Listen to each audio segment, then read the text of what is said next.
mama, oh mama, dumbulu, dumbulu, yeah mama, yeah mama, ole,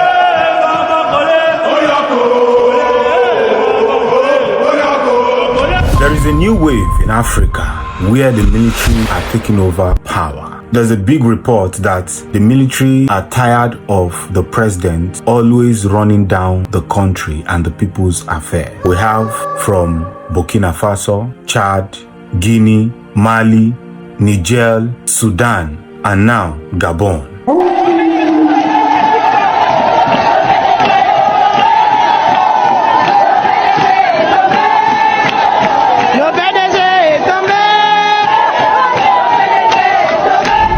You can see in the street of Gabon that the people are celebrating after they took over power from the former president who has ruled Gabon for 14 years, since 2009 to 2023, after his father had been in power since 1967 till his death in 2009. You see, I don't know if I should say this is a hope for Africa, but the question that is left unanswered, we should answer is this a hope for the common Africa? The president of these countries that the militaries have taken over are puppets to the European countries. Remember, the biggest country in Africa is not excluded. African presidents for past years now have been a puppet to international countries like France, US, Germany, and many European countries, whereby these people come into Africa, they steal our natural resources, mine it illegally, and give back to the people who own these resources peanuts. The question is this a hope for Africa? The military takeover, is it a hope for Africa, or are we about to experience another kind of dictatorship? And what is the fate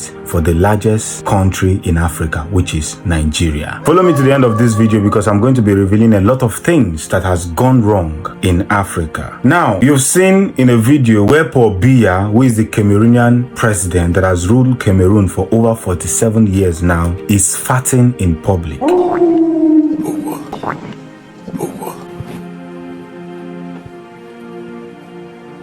The reason why European countries want African presidents to always represent as weak people, they want to always tell the Western media that Africans are weak people. And this generation of Africa are already tired of this kind of system of government who take over the government, rob the people on broad daylight, destroy the nation, and yet go unpunished. This is what is going on in Nigeria now. We have so many politicians that should be behind bars, but they are walking freely, making noise, and even threatening anybody who comes out to speak against them. The military takeover, is it a hope for Africa, or are we about to experience another kind of dictatorship? Along the line, we have noticed some kind of irregularities in Africa. African presidents have become puppets to these European countries. They come into Africa, destroy Africa, misuse Africa, and when we go to them to even apply for visa, they reject it because they feel that Africa do not have a say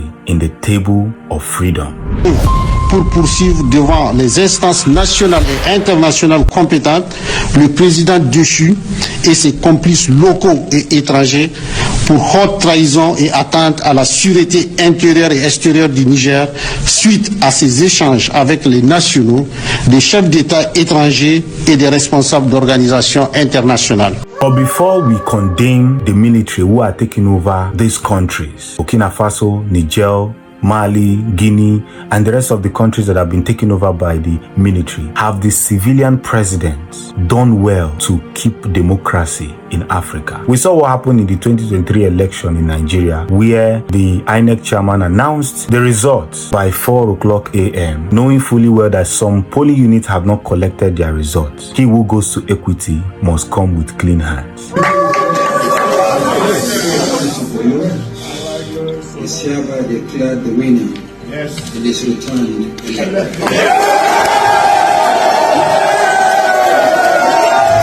Lastly, I I wonder why you will become the president of your own country, of your own people, and you will want to destroy it. You will sit down and destroy your people, destroy your country, destroy your land, and go to other countries to invest that doesn't give a shit about you. I wonder why Nigerian and African politicians continue to do this. You come into power, instead of you to build your country, instead of you to make your country a better place because of your future generation, and not just for the people of Nigeria, but for your children and yet unborn children, you will destroy it and put some certain people in power that will come in and steal from the people, mine our natural resources illegally, and turn back to us and say we cannot do anything. Africa is waking up. This generation of Africa will correct a lot of errors. And whether you like it or not, a time is coming when, as a politician, even your bulletproof cars may not be available to save you. You can see that one common thing about all these countries that I mentioned is that the people are happy that the military are taking over. But I don't know if the military takeover is going to help Africa, or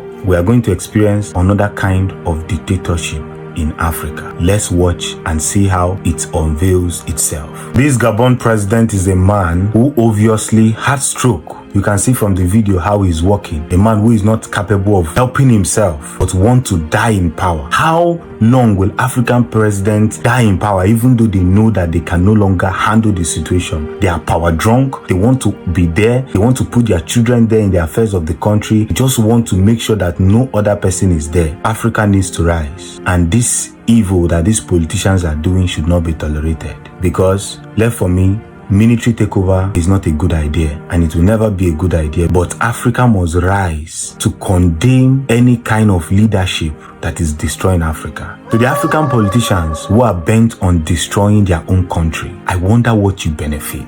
You sit in power, destroy your country, and after destroying your country, you still return back to that country. I don't know. You can't see a white man doing this. A white man can never tolerate 1 hour error in their system. But black people always ready to tolerate whatever kind of error that lasts for years. Africa must wake up. And I believe the military taking over is not another kind of dictatorship, but a way of Africa waking up and fighting against neo-colonialism.